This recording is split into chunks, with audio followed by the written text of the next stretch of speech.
मेरा नाम सर प्रणव सुमन है। मैं एक चाइल्ड साइंटिस्ट हूँ। Government of India department of science and technology से मुझे लास्ट ईयर अवार्ड मिला चाइल्ड साइंटिस्ट का, और मैं एसवीएम रेजिडेंशियल पब्लिक स्कूल से बिलोंग करता हूँ। और मेरी उम्र सर 15 साल की है। चलें तो मैं फर्स्ट पहले से ऑन कर देता हूँ। ये बाईपास स्विच हम हमेशा ऑन रखते हैं। देखिए सिंपली एलईडी है।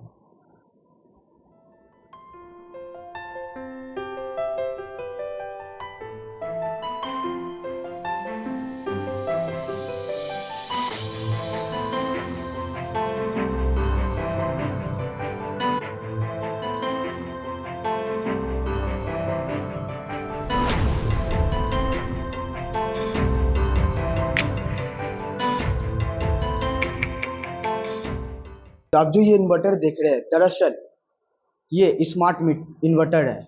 इसको प्रणव ने बनाया है। प्रणव, सबसे पहले तो हमारे चैनल में आपका स्वागत है। Thank you sir.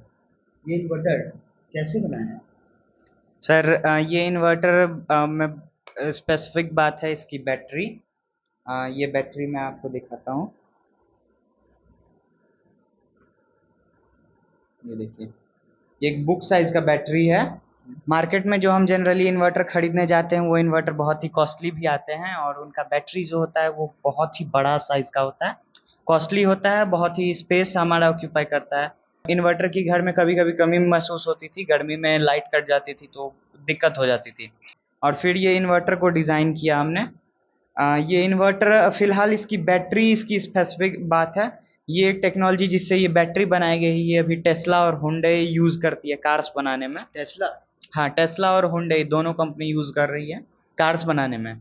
तो बस उसी को हमने इसमें ट्रांसफ़र कर दिया, और ये ट्रांसफ़र करते वक्त 1.5 साल का ये पूरा मेहनत है। 16 बार ये फेल भी हुआ, कोई टेक्नोलॉजी इसमें काम नहीं कर रही थी, फाइनली ये कर गई। 16 बार फेल हुए आप, उसके बाद भी आपके गार्जियन मना नहीं किए कि आपने नहीं, कभी सर मना नहीं किए, उल्टा मोटिवेट हमेशा करते रहे कि लगे रहो, कभी ना कभी तो होगा ही। 16 बार फेल होने के बाद 17वें बार में आपका पास हुआ। हाँ, 17वें बार में ये इन्वर्टर पास हो गया। इसको बनाने में कितना लागत लगा है? सर 4,000 रुपये इस मॉडल का भी प्राइस है। इस इन्वर्टर में और जो बाजार में अभी वर्तमान में इन्वर्टर मिल रहे हैं, दोनों में क्या डिफरेंस है? इस इन्वर्टर में लिथियम आयन सेल इस बैटरी में लगाया गया है, और आगे टच स्क्रीन डिस्प्ले भी है।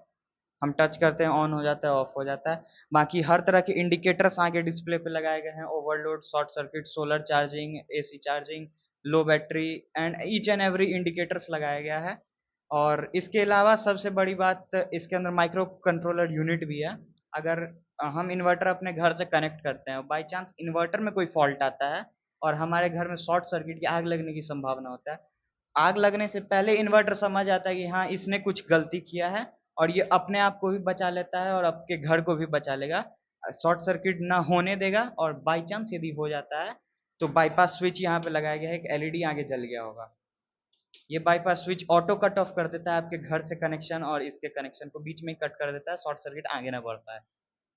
इसको बनाने में सबसे ज़्यादा सपोर्ट किसका रहा है?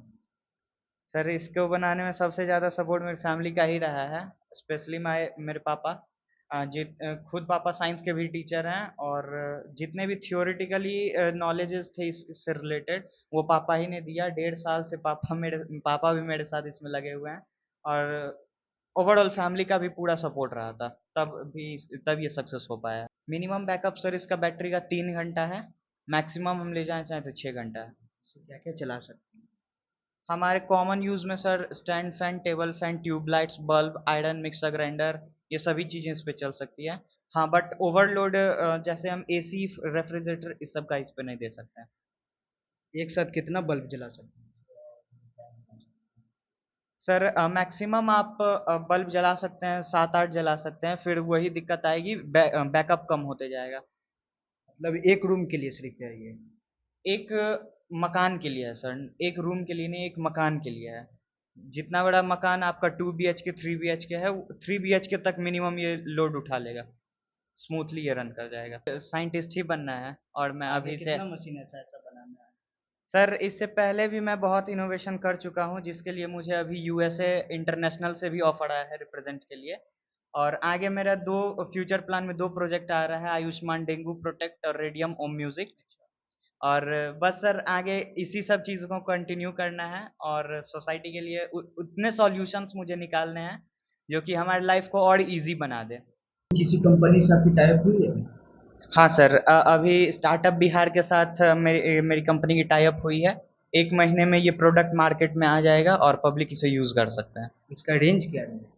इसका रेंज सर मिनिमम 5000 रहेगा, मैक्सिमम डिपेंड करता है मार्केट में जिस तरह की डिमांड होगी। बच्चा जो है बचपन से ही थोड़ा जिज्ञासु ज़्यादा है। मैं टीचर होने के नाते थोड़ा बच्चेपन में ये बच्चों में खोजता रहता हूँ कि बच्चा का डायरेक्शन किधर जा रहा है, इसका इंटरेस्ट किधर है। तो ये जब बच्चा 5-6 साल का था उसी टाइम हमको ये पता चल गया था कि बच्चा साइंटिफिक है, क्योंकि इतना सारा क्वेश्चंस हमसे पूछता था किसी भी पॉइंट को लेकर और किसी डायरेक्शन में किसी फील्ड से।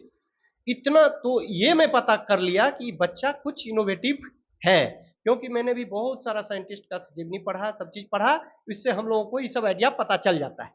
तो ये बच्चा बचपन में जब ऐसा इसकी जिज्ञासा देखा तो मैंने एपीजे अब्दुल कलाम साहब का बहुत सारा बुक इसको पढ़वाया और इसको बहुत चीज़ साइंस की थ्योरीज वगैरह धीरे धीरे हंसते खेलते इसको देता गया और यहाँ तक कि 12th तक का बहुत चीज़ इसको मैं पढ़ा चुका हूँ। जब ये छोटा था तो इसको ये पता भी नहीं था ये किस क्लास का स्टैंडर्ड का सिलेबस है और 12th तक का इसको मैं हंसते खेलते नॉलेज दे दिया हूँ। और उसी से करते करते जब ये कोविड का टाइम आया तो हमारा कोचिंग चलता था, ये सब बंद हो गया। जब ही बंद हुआ तो इस पर थोड़ा हमको टाइम देने का मिला और उसी का ये रिजल्ट है। उसी टाइम ये बना लिया था, पहली बार सक्सेस कर गया था, लेकिन उसी में कभी कुछ शॉर्ट सर्किट हो गया, कभी मोटर जल जाए, कभी कुछ हो जाए, कभी कुछ हो जाए। तो हमको फाइनेंशियली उस टाइम तो इतनी प्रॉब्लम थी जो कह नहीं सकते। एक तो कोविड का टाइम, इनकम सारे क्लोज हो चुके थे और फिर मैंने सोचा कि कुछ भी हो जाए, ऑल इंडिया रैंकिंग इसका ये ऑनलाइन प्लेटफॉर्म CSIR से इसका सिलेक्शन हो गया था ऑनलाइन एग्जाम में। इसी टाइप का था, IIT मुंबई उसका स्पॉन्सरिंग करी थी, तो इसमें ऑल इंडिया रैंकिंग इसका 7th आ गया था। तब हमको एक थोड़ा सा जोश आया कि इसका प्रूफ भी आ गया जो मैं इस बच्चे के बारे में जो अंकेक्षण कर रहा हूँ, मेरा एवेल्युएशन ठीक है, राइट डायरेक्शन में मैं हूँ। तब इसका प्रोजेक्ट का जब प्लान आया तो उसमें इन्वेस्टमेंट था। मैंने देखा कि जो भी हमको करना है अपने बदौलत करना है, तो ये कभी उस टाइम बोला भी कि पापा अभी पैसा नहीं है तो छोड़ दीजिए, अगली बार जो है फिर क्वालिफाई करूंगा। तब मैंने सोचा नहीं, मैं पेरेंट्स हूं, मेरी ये जिम्मेदारी बनती है कि इस बच्चे को हौसला न टूटने दूं। पैसे कहीं से अरेंज किया, कहिए कि एक तरह से लोन ही लिया कहीं से और इसको दिया। बार बार फिर बिगड़ता गया, वो होता गया, लेकिन बच्चे को हौसले को मैं कभी टूटने नहीं दिया। जो भी हुआ मैं अपने सेक्रीफाई किया इसके लिए, और बच्चा के सबसे बड़ी बात इसकी लगन को देखते हुए मैंने सारा इन्वेस्ट किया। ऐसे ही तमाम खबरों के लिए बने रहे प्रभात खबर बिहार के साथ। मैं अंकित कुमार, पटना। प्रभातखबर.com, विश्वास वही, रफ्तार नहीं।